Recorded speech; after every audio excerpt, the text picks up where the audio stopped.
نبی کریم صلی اللہ علیہ وسلم نے اپنے اصحاب سے سوال کیا کہ سب سے بڑا محروم شخص کون ہے؟ صحابہ نے کہا اللہ اور اس کا رسول بہتر جانتا ہے۔ نبی کریم صلی اللہ علیہ وسلم نے فرمایا کہ میری امت کا محروم شخص وہ ہے جو قیامت کے دن پہاڑ جتنے اجر لے کر آئے گا، اور پھر ایک آئے گا، وہ کہے گا اس نے میرا فلاں حق تلف کیا تھا، اس نے مجھے گالی دی تھی، یہ کیا تھا میرے ساتھ، وہ اس میں سے اجر لے کر چلا جائے گا۔ پھر اس کی اپنی اولاد آئے گی کہ اس نے ہماری صحیح سے تربیت نہیں کی، اس نے ہمیں شیطان سے بچنے کا کوئی بھی معاملہ نہیں کیا، یہاں تک کہ اس کا سارا اجر ختم ہو جائے گا، اور یہاں تک کہ اجر ختم ہونے کے بعد اس کے اوپر جن کے حق تھے وہ لوگ باقی بچ جائیں گے، ان کے گناہ اس کی گردن پر لاد دیے جائیں گے، اور یہ شخص میدان محشر میں حسرت و یاس کے عالم میں پکارے گا، ہئی ہاتا، ہائے بربادی، ہائے بربادی، آج میری گردن پر وہ گناہ رہ گئے جو میں نے دوسروں کے لیے کیے تھے، اپنی اولاد کے بہتر مستقبل کے لیے، ان کی اچھی اسکولنگ کے لیے رشوت لی تھی، اس رشوت کا گناہ ہے،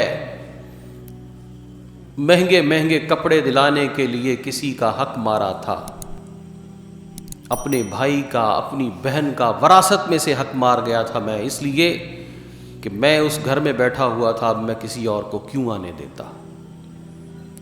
یہ سارے کے سارے گناہ اس بندے پر آ جائیں گے۔ آج ہمیں غور کرنا ہے کہ کہیں مجھے اپنی ذات کے حوالے سے، آپ کو اپنی ذات کے حوالے سے، کہ کہیں وہ میدان محشر کا جو ایک محروم شخص ہوگا وہ کہیں میں ہی نہ ہوں، کیونکہ اللہ کی رحمت سے امید رکھنی چاہیے لیکن اللہ کے خوف سے بھی ڈرنا چاہیے۔ حضرت عمر فاروق نے فرمایا کہ مجھے اللہ کی رحمت سے ایسی امید ہے کہ اگر یہ اعلان ہو کہ ساری دنیا جہنم میں جائے گی اور ایک شخص جنت میں جائے گا تو مجھے امید ہے اللہ کی رحمت سے کہ وہ میں ہوں گا، اور اگر یہ کہا جائے کہ ساری دنیا کو جنت میں داخل کر دیا گیا اور ایک شخص جہنم میں جائے گا تو آپ فرماتے ہیں کہ مجھے خوف ہے کہ وہ شخص میں ہی نہ ہوں۔ خوف اور امید کا یہ توازن ہم میں نہیں ہے، ہم اپنے گھر کے معاملات کی طرف سے بالکل غافل ہو چکے ہیں۔ صرف کما کر گھر لے جانا یہی کامیابی نہیں ہے، بلکہ حلال کما کر لے جانا یہ بڑی کامیابی ہے، اور بچوں کی تربیت کرنا یہ بڑی کامیابی ہے۔ ان کی صحیح خطوط پر اگر ہم توجہ سے تربیت نہیں کریں گے تو یقین جانیے کہ یہ اولاد جسے قرآن کریم نے فتنہ اور آزمائش کہا گیا ہے، یہ ہمارے لیے فتنہ اور آزمائش بن کر ہی رہے گی، اور بن رہی ہے۔ ہم میں سے کون ہے جو یہ کہہ سکتا ہے کہ میں نے نافرمان اور شقی قسم کی اولاد نہیں دیکھی؟ کہہ سکتا ہے میں سے کوئی؟ نہیں۔ بڑھاپے میں ماں باپ کو چھوڑ جانے والی اولاد کون شخص دعویٰ کر سکتا ہے کہ میں نے نہیں دیکھی؟